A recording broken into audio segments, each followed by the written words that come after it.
बिस्मिल्लाहिर्रहमानिर्रहीम अल्हम्दुलिल्लाहि रब्बिल आलमीन वलाक़िबतु लिल्मुत्तक़ीन वस्सलातु वस्सलामु अला सय्यिदिल अंबिया'i वल मुरसलीन सय्यिदिना व हबीबिना व हबीबि रब्बिल आलमीन मुहम्मदिन व अला आलिहि व अस्हाबिहि व मन हदा बिहदिहि इला यौमिद्दीन।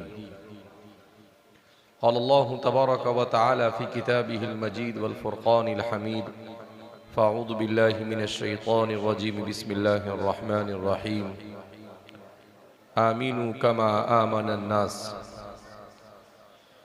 वक़ाल अन्नबिय्यु सल्लल्लाहु अलैहि वसल्लम अस्हाबी कन्नुजूम फ़बिअय्यिहिम इक़्तदैतुम इह्तदैतुम औ कमा क़ाल सल्लल्लाहु अलैहि वसल्लम। बिरादरान इस्लाम, हम अल्लाह रब्बुल इज़्ज़त का जितना भी शुक्र अदा करें कम है कि अल्लाह रब्बुल इज़्ज़त ने हमें ईमान और इस्लाम जैसी अज़ीम नियामत अता फरमाई।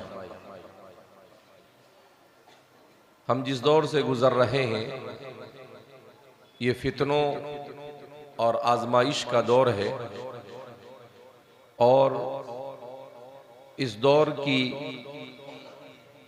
सबसे अहम तरीन और बदतरीन अगर कोई खुसूसियत कही जा सकती है तो वो ये है कि हमारे इस ज़माने में ईमान और इस्लाम को बचाना और उसकी तालीमात पर अमल करना ये हमारी मौजूदा और आइंदा नस्लों के लिए एक मुश्किल काम बन गया है।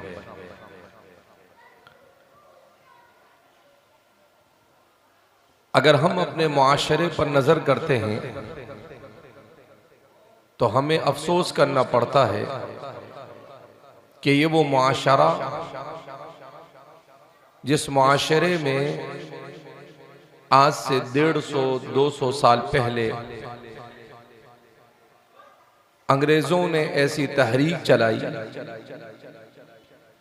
कि इस्लाम को जड़ से उखाड़ फेंका जाए। उसके लिए हर तरह की हर मुमकिन कोशिशें की,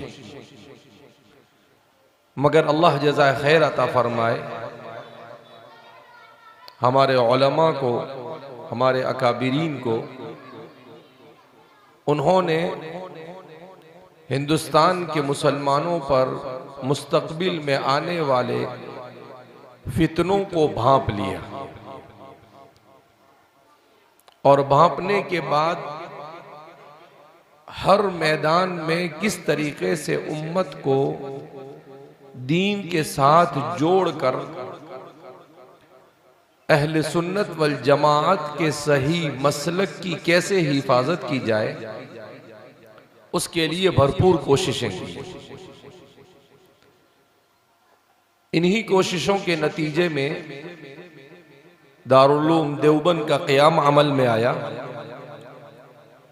और फिर उसके बाद उस तर्ज पर सिर्फ मुल्क में ही नहीं बल्कि इस वक्त दुनिया के चप्पे चप्पे में ऐसे मदारिस कायम है जो इस्लाम के तशख़्ख़ुस की हिफाजत के ज़ामीन है। अल्हम्दुलिल्लाह।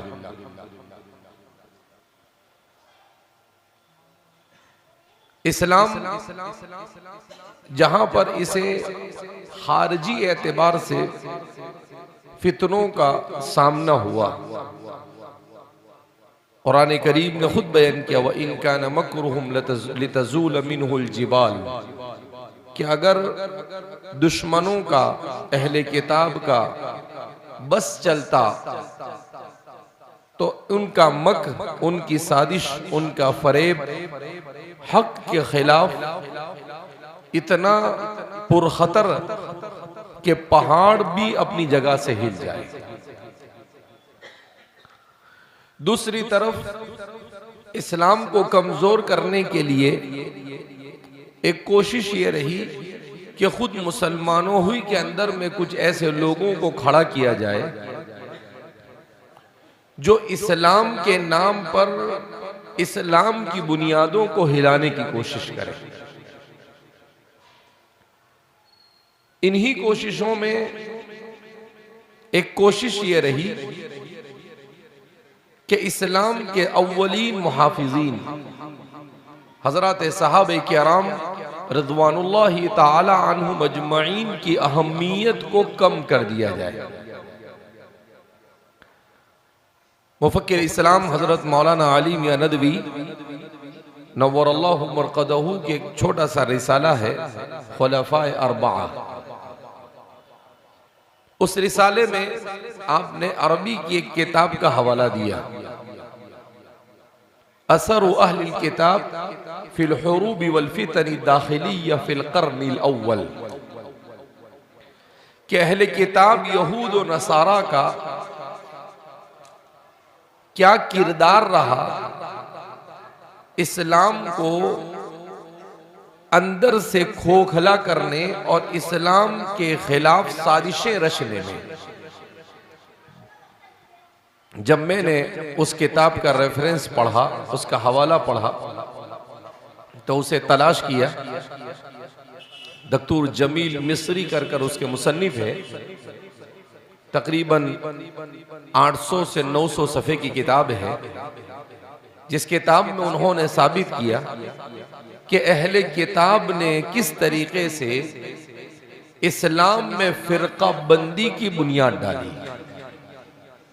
हज़रत उमर रज़ियल्लाहु ताला अन्हु की शहादत का वाक़या पेश आया, उसमें अहले किताब का रोल कैसे रहा। हज़रत उस्मान इब्न अफ़्फ़ान रज़ियल्लाहु ताला अन्हु को शहीद किया गया, उसमें अहले किताब का रोल कैसा रहा। उसके बाद जब फितनों को खड़ा किया गया, कभी खवारिज के नाम पर, कभी रवाफिज के नाम पर, कभी शिय्यत के नाम पर, कभी एअ्तिज़ाल के नाम पर, तो इन तमाम तहरीकात के अंदर में अहले किताब ने किस तरीके से रोल अदा किया। तो मुसलमान उसकी जिम्मेदारी यह है कि एक तो उसे अपना और अपनी नस्लों के ईमान और इस्लाम की हिफाजत की फिक्र करनी है। इसलिए कि इंसान इस दुनिया में आया है, तो इस इंसान के इस दुनिया में आने का मकसद सिर्फ ये नहीं है कि इंसान आया है, खाएगा, पिएगा, कमाएगा, अपनी मन की मर्जी की जिंदगी गुजारेगा और चला जाएगा। नहीं, जाहिर सी बात है अल्लाह ने इंसान को ऐसी ऐसी सलाहियतें अता फरमाई, अल्लाह ने इंसान के लिए दुनिया में ऐसी ऐसी नेमतें पैदा फरमाई। इन सब चीज़ों को देखते हुए ये नहीं कहा जा सकता है कि इंसान से कुछ नहीं पूछा जाएगा। कुरान करीम में इसीलिए अल्लाह फरमाते हैं अयहसबुल इंसान अन युतरक सूदा, कि इंसान ये समझता है कि वो ऐसे ही छोड़ दिया जाएगा। कहा नहीं, इंसान को अपनी जिंदगी और अल्लाह की दी हुई जाहिरी और बातिनी तमाम नेमतों का अल्लाह के सामने हिसाब देना पड़ेगा। लिहाजा इस बिना पर हमें अपनी जिंदगी को इसी तरीके से गुजारने की जरूरत है कि हम किस तरीके से अल्लाह के सामने कल क़यामत के दिन होने वाले सवाल का जवाब दे सके, या कम अज कम अल्लाह के फज़्ल और उसकी रहमत को अपनी तरफ मुतवज्जह कर सके। उसके लिए दूसरी मेहनत क्या करनी पड़ेगी? तो फरमाते हैं कि उसके लिए दूसरी मेहनत कि ईमान और इस्लाम की हिफाजत के साथ साथ हमें ऐसा ईमान और इस्लाम चाहिए जो इस्लाम कुरान करीम ने सिराते मुस्तकीम के तौर पर बयान किया और अहादीस मुबारका ने अहले सुन्नत वल जमाअत के तौर पर मा अना अलैहि व अस्हाबिही के अल्फाज से बयान किया। यानी ओरिजिनल इस्लाम, जिसमें किसी किस्म की कोई कमी ज्यादती नहीं हो, जिसके अकीदे में किसी किस्म का फुतूर न हो, जिसमें आमाल में किसी किस्म का फुतूर न हो, जिसमें अखलाक में किसी किस्म का फुतूर न हो, हर चीज बिल्कुल परफेक्ट वैसी ही जैसी कि अल्लाह रब्बुल इज्जत को मतलूब है और जैसी रसूलुल्लाह सल्लल्लाहु अलैहि वसल्लम ने हजरत सहाबा के वास्ते से हम तक पहुंचाई है। तो हजरत क़ादी तैयब साहब, जिनको हकीमुल इस्लाम से जाना जाता है, हजरत ने अपनी एक किताब है उलमाए देवबंद का दीनी रुख और मसलकी मिजाज, उस किताब को हजरत की आखिरी तस्नीफ कहा जाता है। हजरत क़ादी तैयब साहब नव्वरल्लाहु मरक़दहू ने उस किताब में बहुत अच्छे पैराए में समझाया है कि अहलुस सुन्नती वल जमाआ वो कौन है जिसको अहले सुन्नत वल जमात कहा जाए, जिसे नबी करीम सल्लल्लाहु अलैहि वसल्लम ने मा अना अलैहि व अस्हाबिही से ताबीर किया कि इस्लाम में 72-73 फिरके होंगे जैसे अहले किताब के फिरके हुए, मगर एक फिरका ऐसा होगा जो जन्नत में जाएगा। बकिया तमाम फिरकों को बहरहाल उसके ईमान और उसके इस्लाम के साथ उसका कैसा रिश्ता है, उस रिश्ते के एतबार से एक तवील अरसे तक जहन्नम में सजा पाकर फिर जाना पड़ेगा। तो फरमाया कि ये मा अना अलैहि व अस्हाबी से दो चीजें समझ में आती है। हजरत क़ादी तैयब साहब ने बड़े अजीब प्याराए में इसको समझाया है। हजरत ने फरमाया कि इस्लाम की हिफाजत का अल्लाह ने ऐसे इंतजाम किया कि एक तो अल्लाह ने कुरान को नाजिल किया। कुरान ये इंसानी जिंदगी का दस्तूर हयात है, कॉन्स्टिट्यूशन ऑफ लाइफ जिसको कहते हैं, जिंदगी का दस्तूर। किसी भी मुल्क में आप रहेंगे तो उस मुल्क का दस्तूर होता है, उसी दस्तूर के मुताबिक आपको जिंदगी गुजारनी होती है। ऐसे ही ये दुनिया अल्लाह की बनाई हुई है, अल्लाह की बनाई हुई इस दुनिया में अल्लाह के बताए हुए दस्तूर के मुताबिक जिंदगी गुजारनी होगी। कहा वो दस्तूर अल्लाह रब्बुल इज्जत ने कुरान और हदीस की सूरत में अता फरमाया, मगर उस दस्तूर का समझना ये हर एक के बस की बात नहीं होती है। हजरत क़ादी साहब ने बड़ी अच्छे अंदाज में इसको इशारा फरमाया कि देखो, कानून और दस्तूर जो लोग बनाते हैं वो बड़ी मेहनत से बनाते हैं। जिन्होंने दस्तूर बनाया, जैसे हमारा मुल्क जब आज़ाद हुआ तो आज़ादी के बाद इस मुल्क का दस्तूर बनाया गया, तो एक दो आदमी नहीं बैठे, बल्कि उस दस्तूर को बनाने के लिए 300 से ज्यादा लोग बैठे, जो पढ़े लिखे थे, जिसमें उलमा भी थे कुछ, और हर तरह के लोग, मौलाना हसरत मोहानी वगैरह सब उसमें शरीक थे। तो एक बड़ी बहुत ज्यादा तालीम याफ्ता लोगों की एक बड़ी जमात बैठी और एक एक लफ्ज के ऊपर उसमें गुफ्तगू की जाती है कि भाई कौन सा लफ्ज होना चाहिए, किस लफ्ज से क्या बात समझ में आती है, क्या दफा होनी चाहिए, इस तरह से हर चीज को लिखा जाता है। तो कहा अल्लाह रब्बुल इज्जत ने जो दस्तूर इंसानों के लिए भेजा है उसमें भी अल्फाज की नजाकतें हैं। उन अल्फाज की नजाकतों को हर एक नहीं समझ सकता है।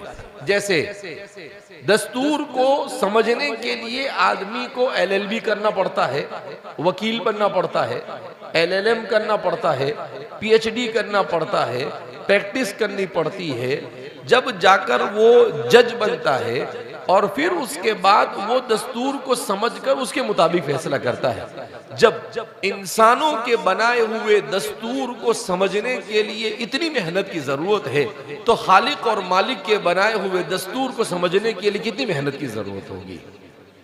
तो फरमाते हैं कि अल्लाह के उस दस्तूर को समझने और समझाने के लिए अल्लाह ने शख्सियतों को खड़ा किया। तो अल्लाह का कानून भी महफूज, अल्लाह ने इस दस्तूर को शख्सियतों से महफूज किया, जिसका आगाज रसूलुल्लाह सल्लल्लाहु अलैहि वसल्लम से होता है। उसके बाद हजरत सहाबा, सहाबा के बाद ताबईन, ताबईन के बाद तबे ताबईन, उसके बाद हजरत अइम्मा अरबआ, उसके बाद हजरत मुहद्दिसीन, उसके बाद हजरत सलफ सालिहीन। कहा इन दोनों का कॉम्बिनेशन और इन दोनों के इम्तिजाज से इस्लाम ये सही तौर पर महफूज है और कयामत तक महफूज रहेगा। तो इसलिए फरमाते हैं कि अहले सुन्नत वल जमात होने के लिए कुरान करीम दस्तूर है, उस दस्तूर को सही तौर पर समझना भी जरूरी, अहादीस मुबारका हुज्जियत का हामिल है, उसे समझना भी जरूरी है। और साथ साथ में रसूलुल्लाह सल्लल्लाहु अलैहि वसल्लम, हजरात सहाबा, हजरात ताबईन, हजरात तबे ताबईन और हजरात सलफ सालिहीन और अकाबीरीन उम्मत के साथ बगैर गुलू के मोहब्बत और उनकी अकीदत रखना भी जरूरी है। अगर कोई आदमी सिर्फ दस्तूर को ले लेता है और शख्सियत को छोड़ देता है तो वो गुमराह हो जाता है। कोई आदमी सिर्फ शख्सियत को लेता है और दस्तूर को छोड़ देता है तो वो भी गुमराह हो जाता है। हजरत ने उसको बड़े अच्छे पैराए में समझाया कि अल्लाह रब्बुल इज्जत को इस कुरान को कयामत तक चलाना था, कयामत तक चलाना था। लिहाजा इस बिना पर जिस जमाने में कुरान का नुज़ूल हुआ उस जमाने में दुनिया में 3 तरह के लोग पाए जाते थे। एक तो यहूदी थे, दूसरे नसरानी थे और तीसरे वो लोग थे जो अहले किताब नहीं थे। कोई बुत परस्ती कर रहा था, कोई सूरज की पूजा कर रहा था, कोई आग की पूजा कर रहा था, तो मुख्तलिफ चीजों के पुजारी थे। अब ये 3 किस्म के तबके पाए जाते थे। इसमें हजरत फरमाते हैं कि अहले किताब में भी जो यहूदी है, इन यहूदी की मिस्टेक क्या है? कहा ये गुरूर इल्मी का शिकार रहे। क्या मतलब? कि इन्होंने तौरात को तो माना मगर अंबिया की अजमत का इन्होंने लिहाज नहीं रखा, जिसकी वजह से ये गुमराह हुए। उसके बाद ईसाई आए, ईसाइयों ने हजरत ईसा अलैहिस्सलातु वस्सलाम को माना, इंजील उन पर नाजिल होने वाली किताब को भी माना, इंजील को, मगर उसमें तहरीफ हो गई। फिर उन्होंने हजरत ईसा अलैहिस्सलातु वस्सलाम की मोहब्बत में गुलू किया, जिसकी वजह से वो शख्सियत परस्ती में मुब्तला हो गए। और एक जमात जो बुत परस्ती में थी, न किताब को मानती थी, न रसूलों और नबियों को मानती थी, अपनी मर्जी से जिस शख्सियत को मानती थी उसी शख्सियत को अपना खुदा, अपना भगवान, अपना ईश्वर, जो भी चाहे वो अपनी मन की मर्जी से अपना माबूद बना लिया करती थी। कहा कि इस उम्मत के साथ भी ऐसा हुआ कि इस उम्मत में भी एक तबका ऐसा पैदा हुआ जिस तबके ने सिर्फ किताब को पकड़ा।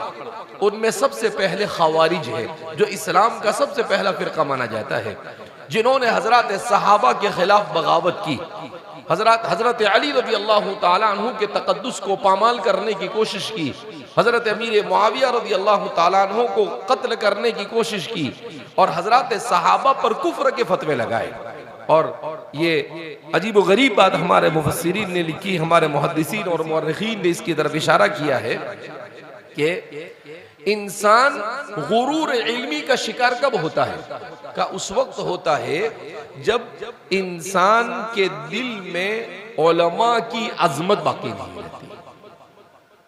हजरत हमारे मुअर्रिखीन ने लिखा है कि खवारिज जो थे, ये खवारिज दरअसल उस किसकी नस्ल से थे? कहा ये जुल खुवैसिरा की नस्ल से थे।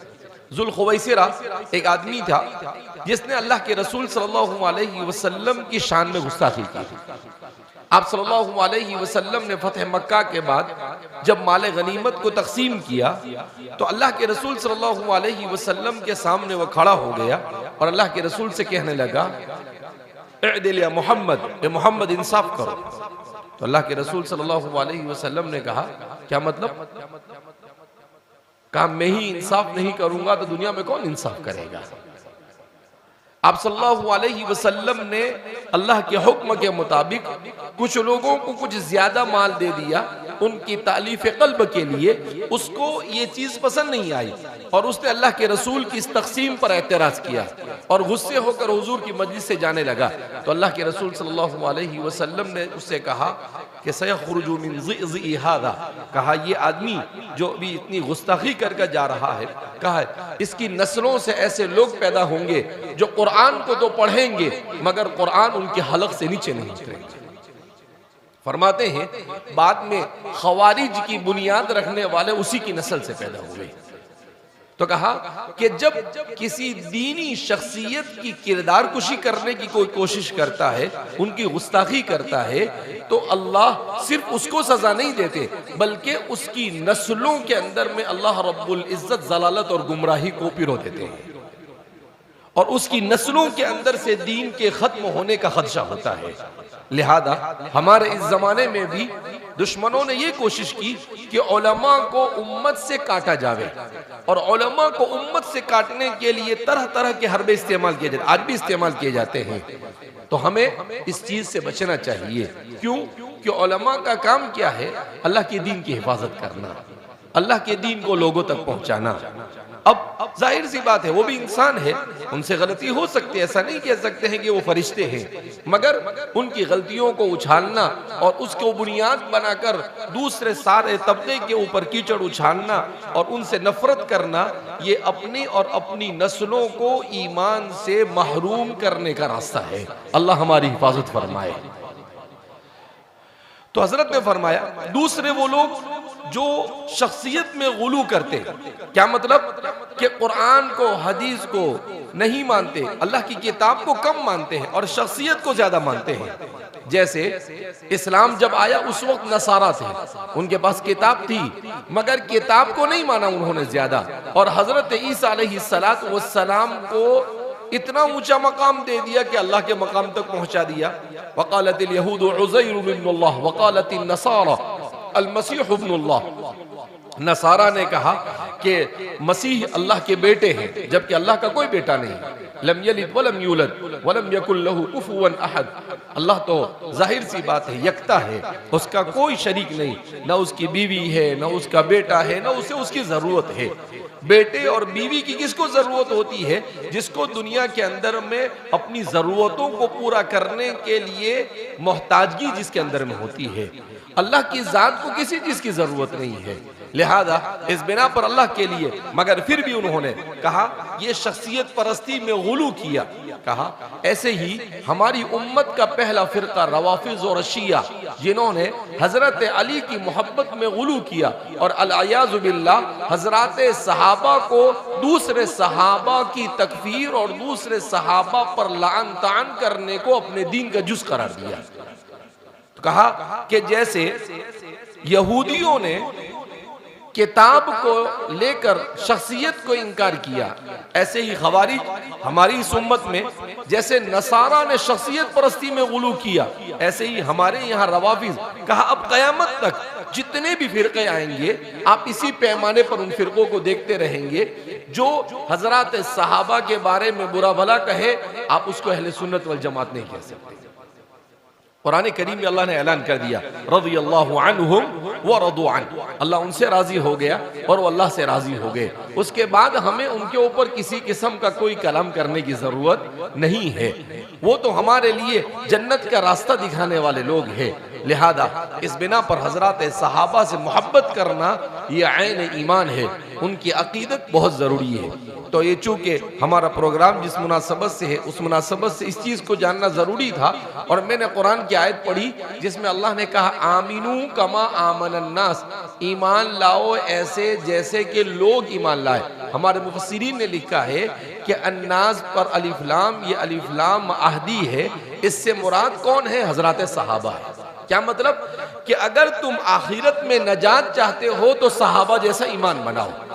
अब जिन सहाबा के ईमान को मेयार और कसौटी बनाकर अल्लाह रब्बुल इज्जत पूरी उम्मत से मुतालबा कर रहा है, उन्हीं सहाबा पर अगर कीचड़ उछाला जाए तो फिर हमारे लिए मेयार कौन बाकी रह सकता है? लिहाजा इस बिना पर हमें इस मसले को बड़ा संगीन लेने की जरूरत है। दूसरी बात जो हमारे लिए बहुत जरूरी है वो ये कि हम जिस दौर से गुजर रहे हैं ये बड़ा पुरखतर दौर है। इस जमाने में उम्मत में दो तरह के लोग हैं। एक उम्मत का तबका ये है कि उम्मत पर जो हालात है मुसलमानों पर, इन हालात को देखकर मायूस और डर के हालत में है। और एक वो तबका है जो डरा तो नहीं है, मायूस तो नहीं है, मगर वो तबका उम्मीद लगा कर बैठा है। दोनों में पहला जो तबका है जो ये समझ रहा है कि डर रहा है कि इस्लाम खत्म हो जाएगा, मुसलमान खत्म हो जाएंगे, तो ये इस्लामी तालीमात के खिलाफ।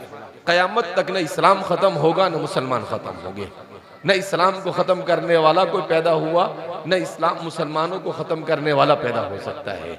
हाँ, हालात तो आ सकते हैं इस दुनिया के अंदर में, हालात से इनकार नहीं, ऐसे हालात, इससे बदतर हालात भी इससे पहले आए हैं, लिहाजा मुसलमान को मायूस नहीं होना चाहिए, मुसलमान को हालात से घबराना और डरना नहीं चाहिए, बल्कि मुसलमान को तो ये समझना चाहिए कि ठीक है, इन हालात में मैं अगर इस्लाम पर जमा रहूंगा और सब्र करूंगा तो इंशाअल्लाह आज नहीं तो मरने के बाद मुझे अजर मिलेगा और अल्लाह मुझसे क्या हो जाएगा, राजी हो जाएगा। तो हमारा यकीन ही होना चाहिए, मायूसी और डर हमारे अंदर नहीं होनी चाहिए, जो आहिस्ता आहिस्ता हमारे नौजवानों में हालात की वजह से पैदा हो रहा है। दूसरी चीज, जो लोग ये समझते हैं कि नहीं मुसलमान बहरहाल एक न एक दिन इस्लाम जिंदा होगा, मगर वो लोग क्या करते हैं, वो एक दूसरे की वो सोचते हैं कि ये मेहनत करेगा वो मेहनत करेगा, खुद मेहनत नहीं करते हैं। लिहाजा हर मुसलमान की जिम्मेदारी, दो जिम्मेदारियां हैं। एक तो जिम्मेदारी ये है कि हर मुसलमान दीन को अपनी जात से, अपने घर से, अपने मोहल्ले से, अपने गांव से जिंदा करने की कोशिश करे कि भाई मुझे मुसलमान हूं तो मुझे मेरा अकीदा मालूम होना चाहिए कि एक मुसलमान का क्या अकीदा होता है, मेरे घर वालों को मालूम होना चाहिए कि एक मुसलमान का क्या अकीदा होता है, मेरे बच्चों को मालूम होना चाहिए एक मुसलमान का क्या अकीदा होता है। इसी तरीके से इस्लाम किन इबादतों का हमसे मुतालबा करता है, हमारे अखलाक कैसे होने चाहिए, हम एक दूसरे के हुकूक को कैसे अदा कर सकते हैं। तो हर आदमी अगर इन चीजों की फिक्र करता है तो अल्लाह की जात से उम्मीद है कि इज्जत देने वाला कौन है, अल्लाह, हुकूमत देने वाला कौन है, अल्लाह, रोजी देने वाला कौन है, अल्लाह, सब अल्लाह के हाथ में। किसी को अल्लाह ने किसी को रोजी का पावर भी नहीं दिया। अब सवाल पैदा होता है कि जालिम हम पर क्यों मुसल्लत है, ये हमारे अपने आमाल है। बाज़ हदीसों में है आमालुकुम उम्मालुकुम, तुम्हारे आमाल ही तुम्हारे उम्माल है। तुम आमाल बुरे करोगे तो अल्लाह बुरे लोगों को तुम्हारे ऊपर मुसल्लत कर देगा। लिहाजा हमें अपने आमाल की इस्लाह करने की जरूरत है। तो हर फर्द अपने अपने घर वालों की, अपनी औलाद की, हर एक की इस्लाह करे। आज सूरत हाल क्या है, हमारी मस्जिदें हैं मगर हमारी मस्जिदों में मुसल्ली कितने हैं, फजर में कितने लोग नमाज के लिए आते हैं, कोई नहीं आता। अब बाप नमाज नहीं पढ़ेगा, माँ नमाज नहीं पढ़ेगी तो क्या औलाद नमाजी बनेगी, नहीं बनेगी औलाद नमाजी। तो माँ बाप जब खुद उनकी जिंदगी में दीन होगा तो औलाद में दीन मुंतकिल होगा, लेकिन माँ बाप ही के अंदर में दीन नहीं होगा तो जाहिर सी बात है औलाद में कैसे दीन मुंतकिल होगा। लिहाजा इस बिना पर माँ बाप को नेक सालेह बनना बहुत जरूरी है। और दूसरा कि हम किसी भी मसले में जब ये देखें कि एक तरफ मिल्लत है और एक तरफ अपना जाती नुकसान या नफा है, तो हम मिल्ली नफे को हमेशा मुकद्दम रखें और अपने जाती नफे को हम पीछे छोड़ दें। आज क्या हो रहा है, हर आदमी अपनी कुर्सी के लिए, अपने नफात के लिए मिल्लत को और इस्लाम को भी कुर्बान करने के लिए तैयार हो जाता है। हमारी ही सफ़ों के अंदर में मुनाफिकीन होते हैं जो दुश्मनों को जा जा कर बातें बताते हैं, मगर उन्हें ये समझना चाहिए कि वो अल्लाह के अजाब से छूट सकते नहीं है। लिहाजा इस बिना पर हमें अपनी सफ़ों के अंदर में इत्तेहाद बाकी रखने की ज़रूरत है। और आखिरी बात, जिस दौर से हम गुजर रहे हैं ये दौर ऐसा है कि इस दौर में इल्म बड़ा अहम और बुनियादी है। अब इल्म की दो किस्में, एक है इल्म दीन और दूसरा है इल्म दुनिया। इल्म दीन तो हर मुसलमान पर ज़रूरी है, ये बात अलग है कि हम उससे भी बहुत दूर हो गए हैं। और इल्म दुनिया हासिल करने हैं, आज हम में से हर एक ये चाहता है कि हमारा बच्चा डॉक्टर बन जाए, इंजीनियर बन जाए, कलेक्टर बन जाए, लेकिन हम अपने बच्चे को मास्टर, डॉक्टर और कलेक्टर बना तो रहे हैं मगर उसके दीन की फिक्र नहीं कर रहे हैं। हमारे वालिद साहब नव्वरल्लाहु मरकज़हू फरमाते थे मुसलमान डॉक्टर बने, इंजीनियर बने, कलेक्टर बने, सब कुछ बने, मगर वो सबसे पहले सच्चा और पक्का मुसलमान बने। अगर वो मुसलमान अपने दीन को बेचकर सब कुछ बन रहा है, न वो अपने किसी काम का न मिल्लत के किसी काम का, अब इसका हल क्या हो सकता है? तो इसका एक ही हल है कि मुसलमान खुद अपने तालीमी इदारे कायम करें। मुसलमानों के अपने स्कूल होने चाहिए, मुसलमानों के अपने कॉलेज होने चाहिए, जहां उलमा की निगरानी में दीन के माहौल के साथ हम अपने बच्चों को असली तालीम मुहैया करें। हमारे वालिद साहब नव्वरल्लाहु मरकज़हू, अल्लाह रब्बुल इज़्ज़त ने उनसे ये काम लिया। मैं अभी एक हफ्ते पहले की बात है, हज़रत थानवी रहमतुल्लाहि अलैहि के फतावा के अंदर में एक जगह पर पढ़ा कि एक जगह पर किसी कॉलेज में हजरत का बयान था, तो एक आदमी ने सवाल किया कि हजरत अंग्रेजी सीखना और असरी तालीम के सीखने का क्या हुक्म है, जायज है या नहीं है। तो हजरत थानवी रहमतुल्लाहि अलैहि तो हकीमुल उम्मत थे, हजरत ने बड़ा अजीब जवाब दिया। हजरत ने कहा कि भाई इस्लाम किसी मजहब, किसी जबान या किसी इल्म के सीखने से मना नहीं करता है, मगर हमें यह देखना होगा कि जबान को जबान की हैसियत से सीखने में कोई हरज नहीं, मगर उस जबान को और उस इल्म को सीखने के लिए हमारा इरादा क्या है, हम जो पढ़ रहे हैं वो चीजें कैसी है, और हम जिन चीजों को पढ़ रहे हैं उनको किस माहौल में पढ़ रहे हैं। तो हजरत ने लिखा कि असल तो अंग्रेजी या असरी तालीम के सीखने सिखाने से ज्यादा असर जो हमारे नस्लों पर पड़ रहा है या पढ़ने का अंदेशा है वो जिस माहौल में पढ़ते हैं और बढ़ते हैं वो माहौल सबसे बड़ी मुसीबत है। कहा कि उन्हें पढ़ाने वाले बेदीन है, जो मवाद पढ़ाया जा रहा है वो बेदीनी का मवाद है। लिहाजा हजरत ने उसका जवाब दिया कि मुसलमान अंग्रेजी असली तालीम हासिल करे, मगर सबसे पहले अपने बच्चों को दीन सिखाए, दूसरे नंबर पर अपने बच्चों को उलमा के साथ वाबस्ता रखे, ताकि कोई सवाल उनके जहन में शुकूक व शुबहात हो तो उनके सामने पेश करे, तीसरे नंबर पर अपने बच्चों को मुस्तनद और मोतबर उलमा की किताबों का मुताला करवाए, और चौथे नंबर पर हजरत ने लिखा कि हो सके तो माहौल को अच्छे से अच्छे माहौल के अंदर में उनको रखे। अल्लाह रब्बुल इज्जत जज़ा खैर अता फरमाए हजरत कारी सिद्दीक साहब बांदवी नव्वरल्लाहु मरक़दहू को कि 1989 में 1989 में बम्बई या पूना के किसी सफर में एक आदमी ने आकर कहा कि हजरत हमारी बच्ची किसी गैर के साथ चली गई। आज से कितने साल पहले, तकरीबन 30, 35, 36 साल पहले। तो उस वक्त ऐसे वाकयात होते भी नहीं थे। तो हजरत को बड़ा अफसोस हुआ। उसके बाद उससे पूछा कि भाई क्यों ऐसा हुआ, तो उसने कहा कि हजरत वो बच्ची असली तालीम हासिल करने के लिए कॉलेज में रखा, वहां पर मुसलमान बहुत कम थे और वो इश्कबाजी में मुब्तला हो गई, चली गई। तो हजरत कारी सिद्दीक साहब ने हमारे वालिद साहब को बुलाया, कहा कि मौलवी गुलाम इधर आओ। कहा ये तुम्हारे मदरसे के अंदर में असरी तालीम दीनी माहौल में ये शुरू करो। तो वालिद साहब ने कहा कि हजरत मुफ्ती लोग फतवे चालू कर देंगे।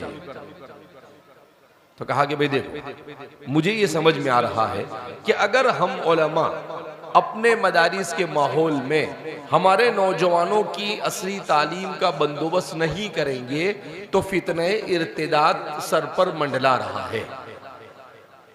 अगर हमने ये काम किया तो हम अपने नस्लों के ईमान को बचा सकते हैं, वरना उनके ईमान को बचाना बहुत मुश्किल है। फिर हजरत ने खुद उस वक्त इत्तेफाक से महाराष्ट्र के सीएम थे अब्दुर्रहमान अंतुले, उनके पास वालिद साहब को ले गए और जाकर कहा कि भाई ये हमारे बेटे जैसे हैं, इनको मैंने कहा कि आप असली तालीम शुरू करो, लेकिन हम मौलाना लोग, हमको पता नहीं इसके बारे में, तो आप बताइए। वो बड़े ज़हीन आदमी थे। उन्होंने कहा कि हजरत एक काम करो, अभी पहले आप ITI शुरू करो, इंडस्ट्रियल ट्रेनिंग इंस्टीट्यूट। ये 1 साल या 2 साल का कोर्स होता है। आप इसके जरिए से देखो आप इस प्रोजेक्ट को और इस काम को कर सकते हो या नहीं। तो कहा ठीक है। तो पहले 91-92 के अंदर में 1992 के अंदर 91-92 में जामिया ने ITI शुरू किया। जब ITI शुरू किया तो जब बच्चों का दाखिला हुआ, उस वक्त हज़रत कारी सिद्दीक साहब तशरीफ लाए तो देखा बच्चों का हुलिया वही बिल्कुल मॉडर्न, दाढ़ी भी नहीं चेहरे पर, कपड़े भी वैसे ही। फिर उसके बाद 6 महीने के बाद हज़रत कारी सिद्दीक साहब दोबारा तशरीफ लाए और असर की नमाज से पहले पहुंचे। मस्जिद में देखा कि सब तलबा बैठे हुए, तो वालिद साहब से पूछा कि वो जो हमारे असरी तालीम का जो शोबा शुरू किया उसके बच्चे कहाँ हैं। वालिद साहब ने कहा ये सब बैठे हैं। कहा ये तो मौलाना में, मदरसे में और इन बच्चों में तो कोई फ़र्क ही बाकी नहीं रहा। फिर उन बच्चों से मुलाकात की तो हजरत बहुत खुश हुए। कहा देखो मौलवी गुलाम, ये दीनी माहौल का असर है कि हमारे मदरसा की तालीम हासिल करने वाले 1000 बच्चे हैं और ये बच्चे 100 बच्चे हैं, तो जो ज्यादा है उसका असर इनके ऊपर है। कहा ये प्रोजेक्ट कामयाब है, इसको आगे बढ़ाओ। फिर उसके बाद आगे वालिद साहब ने काम को बढ़ाया तो अल्हम्दुलिल्लाह दीनी माहौल में रहने की वजह से बच्चों में बड़ा अच्छा असर हुआ।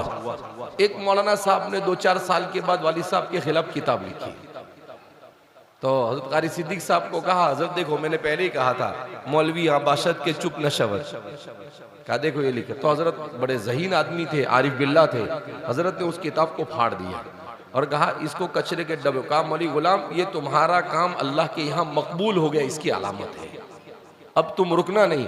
कहा ये उम्मत को 25 साल के बाद समझ में आएगा कि दीनी माहौल में असरी तालीम उम्मत की सबसे बड़ी जरूरत है।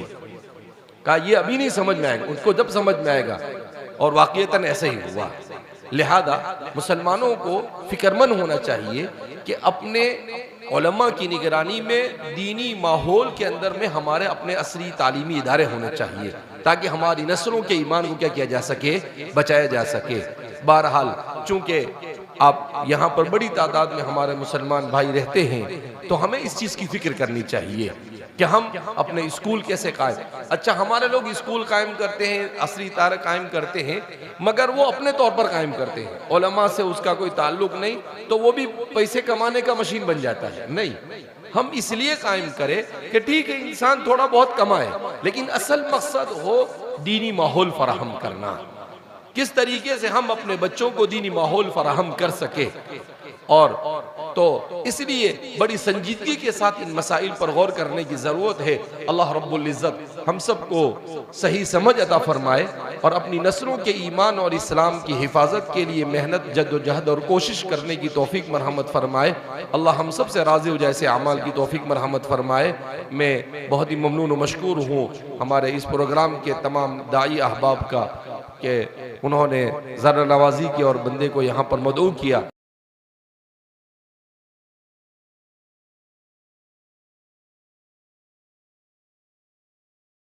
लबकुशाई ये गुस्ताखी, लेकिन बहरहाल उन्हीं का हुक्म था, इसलिए मैं आप हजरात के सामने कुछ बोलने अपने बुजुर्गों के मलफूजात में आपके सामने बयान किए। अल्लाह रब्बुल इज़्ज़त कहने सुनने से ज़्यादा अमल की तौफीक मरहमत फरमाए। अल्लाह हम सब से राज़ी जैसे अमाल की तौफीक मरहमत फरमाए। हम सबको इस्लाम और ईमान पर इस्तिकामत नसीब फरमाए। कुफ्र से, शिरक से, बिदआत और खुराफात से अल्लाह हमारी हिफाजत फरमाए। अल्लाह हम सबको अपनी रज़ा वाले रास्ते पर चलने की तौफीक मरहमत फरमाए। वाखिरु दावाना अल्हम्दुलिल्लाहि रब्बिल आलमीन।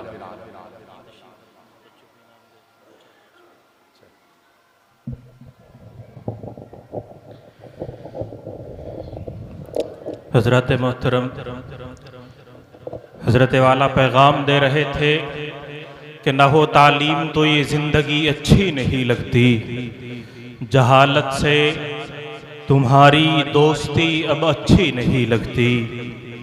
न हो तालीम तो ये ज़िंदगी अच्छी नहीं लगती, जहालत से तुम्हारी दोस्ती अब अच्छी नहीं लगती। कि हुज़ैफा अब आओ तालीम दें अनपढ़ घरानों में, कि हमारे गाँव में ये नाखानदगी अच्छी नहीं लगती। हज़रात मोहतरम, बड़ी कीमती बातें और इंतहाई अहम पुरमग़ज़ खिताब आप हज़रात समात फरमा रहे थे। एक एक लफ्ज़, एक एक जुमला काबिल अमल है, काबिल तायीद है।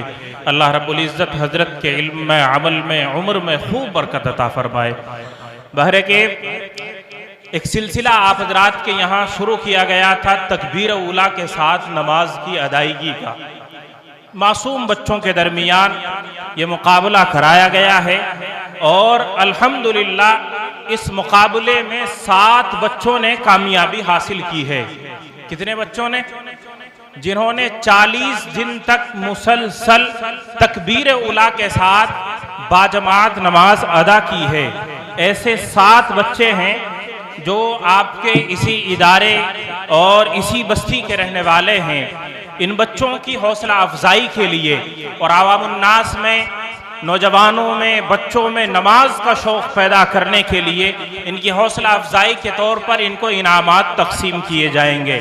और इनाम के तौर पर यहाँ साइकिलें मौजूद हैं और ये इनाम अजीज़म बिरादरम कारी मोहम्मद हुज़ैफा साहिब की जानिब से इन बच्चों को दिया जा रहा है। ये इनकी अपनी जेब खास से, अपने ताउन से, ये अपनी तरफ से इन बच्चों को इनामात पेश कर रहे हैं।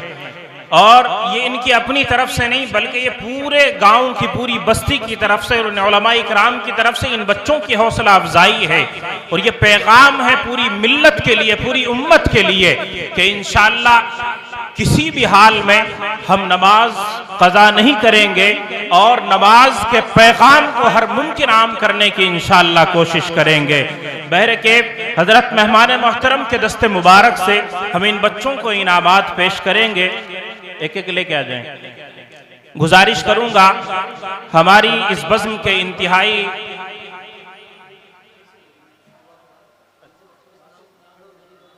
अजीजम मोहम्मद जैद इब्ने मोहम्मद जीशान, इधर कौन है जीशान? जैद, अच्छा इधर यहाँ आ जाओ, सर पर हाथ रखवा लो। अब्दुस समी इब्ने मोहम्मद साजिद, माशाअल्लाह तकबीर उला के साथ 40 दिन तक मुसलसल इन बच्चों ने नमाज अदा की है, 5 वक्त नमाज है, बड़ी खुशी की बात है। सोनू इब्ने मोहम्मद खालिद, मोनू इब्ने मोहम्मद खालिद, आयान इब्ने भूरा, हुज़ैफ इब्ने आस मोहम्मद मरहूम, अब्दुस सुबहान इब्ने मोहम्मद नौशाद। माशाअल्लाह इन बच्चों ने जो कामयाबी हासिल की है वो न सिर्फ इनकी नजात का जरिया बनेगी, इनकी जिंदगी की कामयाबी और कामरानी का जरिया बनेगी, बल्कि हम सब के लिए। माशाअल्लाह भाई मोहम्मद शाह आलम साहब की जानिब से इन तमाम 7 बच्चों को 500 रुपए का हदिया और इनाम दिया जा रहा है। अल्लाह रब्बुल इज्जत कबूल फरमाए।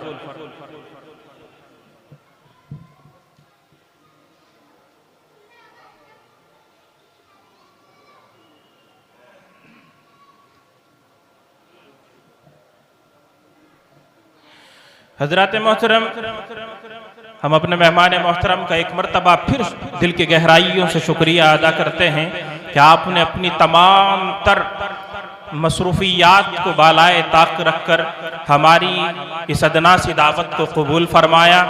हम आपके बेइंतहा मशकूर और ममनून हैं और दुआगो हैं। अल्लाह रब्बुल इज़्ज़त हमारे लिए आपकी कदरदानी के वसाइल मुहैया फरमाए और इस सरजमीन पर, मुजफ्फरनगर की इस सरजमीन पर बार बार आपकी आमद हम सब के लिए बाइस अज़्ज़ो शर्फ हो। मैं इंतहाई अकीदत और मोहब्बत के साथ तमाम उलमा इकराम का इस्तक़बाल।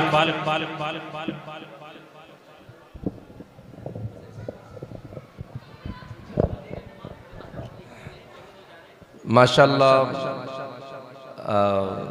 छोटे छोटे बच्चों ने 40 दिन तक नमाज पढ़ी। हमारे मुआशरे में सिर्फ नमाज जिंदा हो जाए तो हमारा मुआशरा ये सारे बिगाड़ और ख़राबियों से बाहर आ जाए। नमाज इतनी अहम तरीन इबादत है मगर आज 99% मुसलमान नमाज नहीं पढ़ते। कितना फीसद? 99%। बड़े अफसोस की बात है, जबकि नमाज ये दुनिया और आखिरत की कामयाबी की कुंजी है।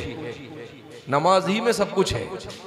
नमाज के बारे में अल्लाह के रसूल सल्लल्लाहु अलैहि वसल्लम ने जो इरशाद फरमाया, इंसान जहन्नम में जाएगा, मा सलकाकुम फी सक़र क़ालू लम नकुम मिनल मुसल्लीन।